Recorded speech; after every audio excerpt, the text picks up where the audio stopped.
they'd come in to show and present, they'd come in and help us provide us with hardware. There's a program that they use called mapping. It's called Walking and Mapping, Map It or something like that, and they teach the kids how to use GPSs, and there's a lot of mathematics as well as science with that, locating things using the GPS, and that's an example of that, how they can come in with hardware, but they can come in with microscopes, things like that. So this would be a simple way of starting, and maybe this is all we want to do, is just incorporate it into the science area only. It's really up to us what we want to do. I mean, we're given that option of design right now, so we could use whatever they have available to us and put it in and implement it the way we want it. What's interesting with all of the presentations, service learning is a component of all of them, and so is project-based learning with each one. So the next level would be just reaching out a little bit further nationally, and getting more involved in research outside of this area, and bringing more of the curriculum areas into using the STEM resources.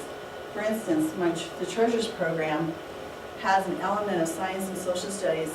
Every week they have questions that they want the kids to work on that deal with the science or social studies concept.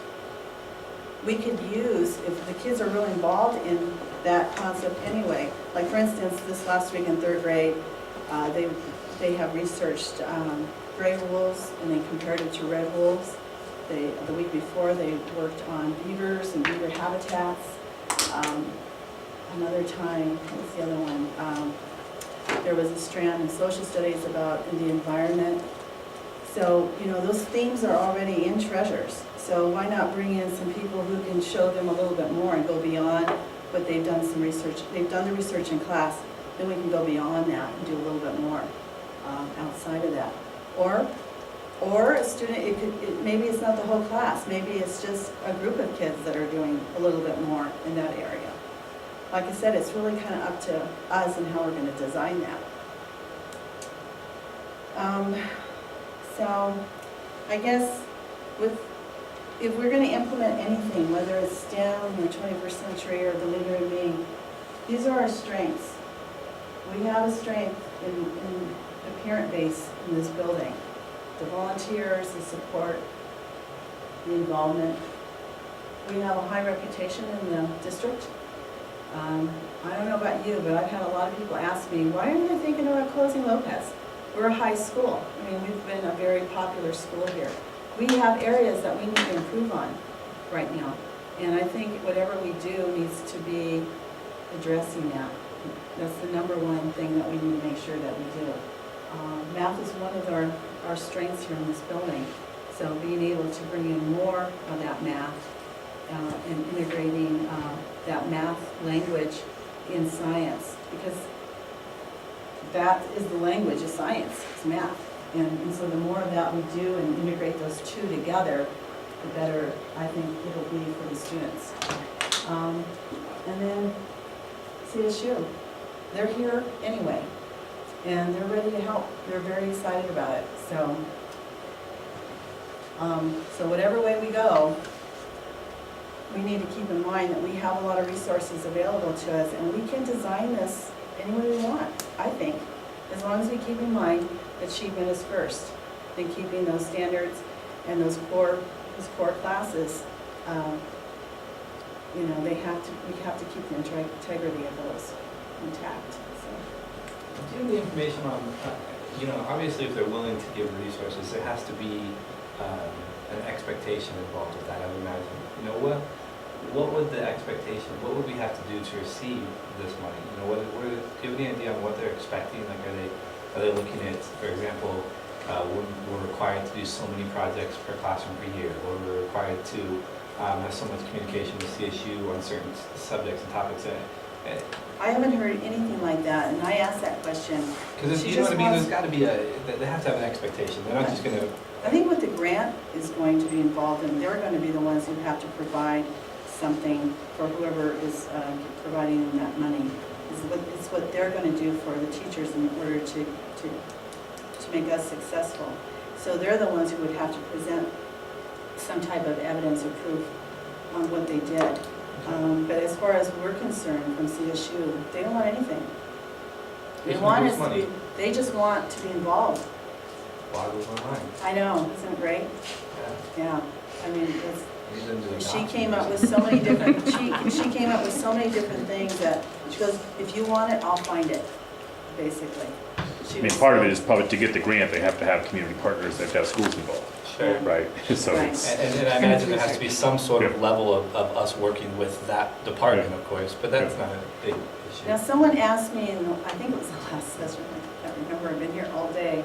I didn't go home tonight. If any other school in the district was using CSU. And we did ask her that question, I had forgotten that. We asked her that question and she said no. So they're asking for $1 million grant. I'm sorry, you said $1 million grant? Yeah. And currently they have no one trying to pull from that pool of money.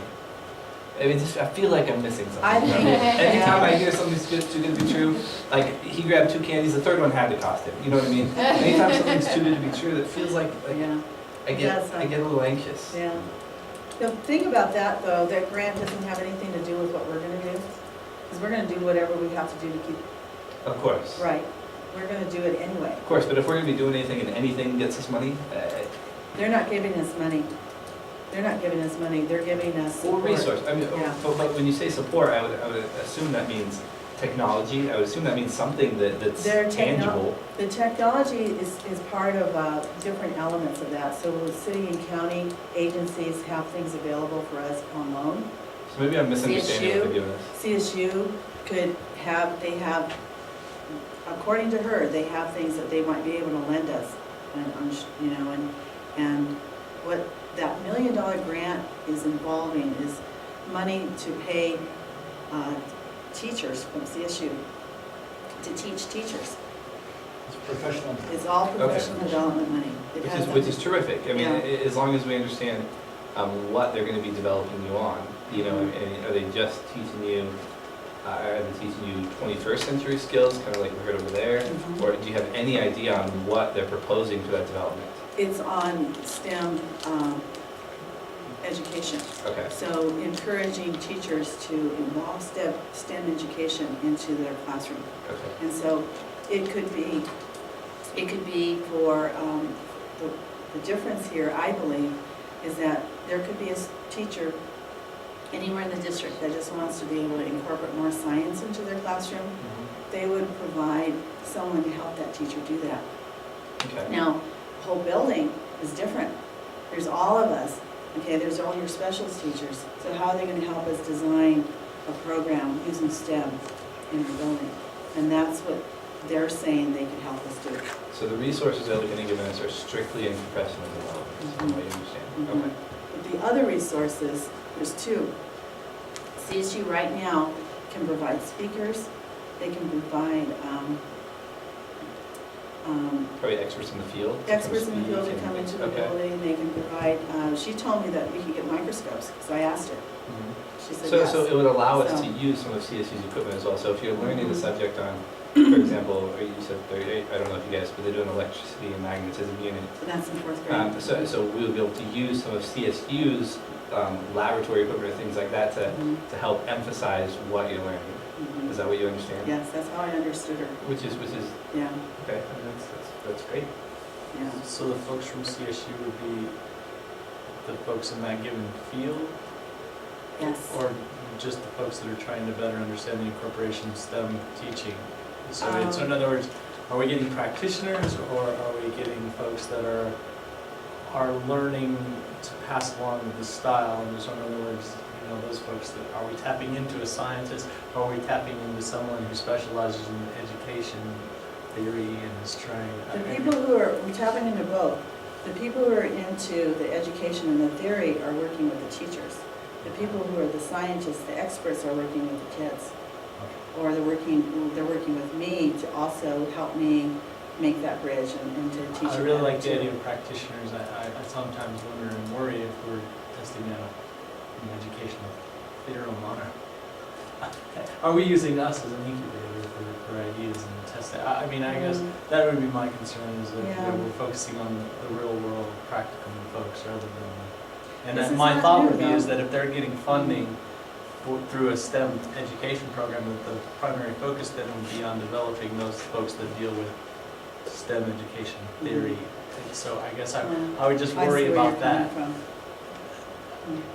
I just don't want our school being a test case for them developing what will then become, you know, the competencies, or, you know, that's, with grants, there's generally some sort of, you know, cutting edge or development and that type of thing, so I guess that'd be one thing. Yeah, that's a good question. And Keep then in how mind- much do you then rely on, I mean, how much of this is two-way feedback too? I mean, how much is, you know, are you relying on CSU for the direction versus the teachers here, and how does that push-pull then work? Right now, because this is just thrown out as a month ago, we're relying on CSU. It would be nice if they would have told us last spring that we would have had to come up with a plan. Having a plan by November, 12th? Yeah, we're running to kind of keep up here.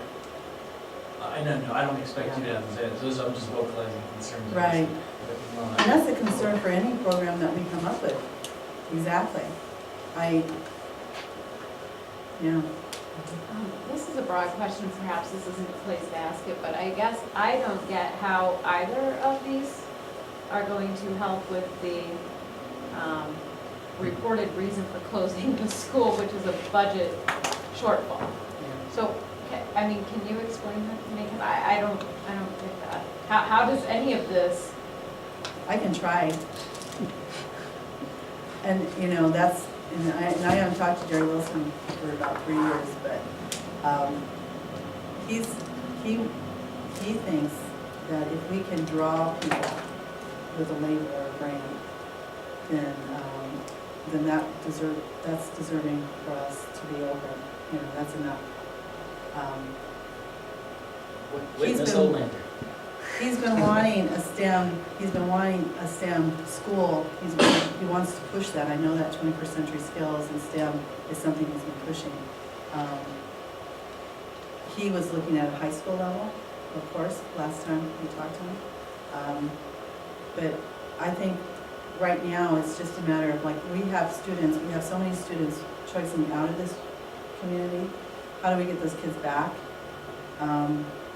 Trying to offer them something that's innovative, that is going to reach more children, and also